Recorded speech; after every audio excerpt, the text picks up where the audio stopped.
PM Modi नहीं राजा हैं, उनसे डिबेट को तैयार, पुराने पेंशन पर सोचेंगे सहित राहुल गांधी की 7 बड़ी बातें।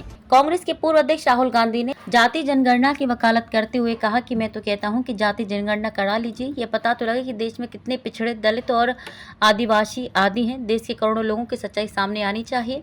पीएम देश को सुपर पावर बनाने की बात करते हैं, बिना 90% लोगों के क्या 10% आबादी से सुपर पावर बनाएंगे। राहुल बोले, पीएम कहते हैं कि संविधान को खत्म नहीं करेंगे। सीबीआई ईडी का राजनीतिक प्रयोग करना, लोकतंत्र पर आक्रमण करना, सभी संस्थाओं में आरएसएस के लोगों को रखना, नोटबंदी कर करोड़ों की जिंदगी बर्बाद करना, सेना में अग्निवीर योजना लागू करना, यही संविधान पर हमला और उसको खत्म करना है। लखनऊ के इंदिरा गांधी प्रतिष्ठान में शुक्रवार को समृद्ध भारत फाउंडेशन की ओर से आयोजित कार्यक्रम में राहुल ने कहा कि राजनीति में 2 तरह के लोग होते हैं। एक जो सुबह से शाम तक सत्ता के लिए दौड़ते हैं, सच्चाई नहीं स्वीकार करते हैं, बस किसी भी तरह सत्ता में आ जाएं इसी में लगे रहते हैं।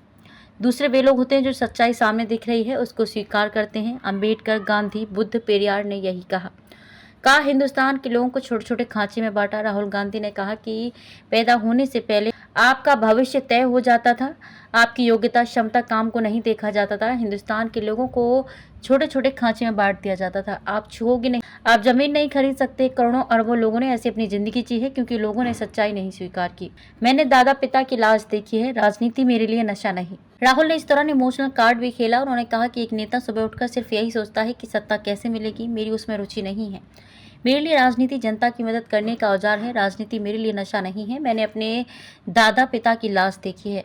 कोई नेता सुबह उठकर सूट बूट पहनकर वीडियो बनाता है। मैं स्पष्ट हूं कि मुझे 90% लोगों को भागीदारी दिलानी है। उन्होंने खुद को ईडी द्वारा पूछताछ के लिए बुलाए जाने पर कहा कि मैं वहां गया था ताकि यह देख सकूं कि लोकतंत्र की हत्या कौन कर रहा है।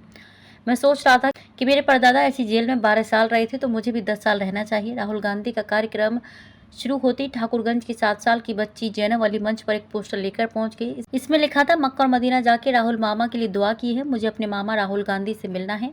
राहुल ने इसे पढ़ा और बच्ची को गले लगाया। बच्ची ने राहुल गांधी को अपना ख्याल रखने को कहा।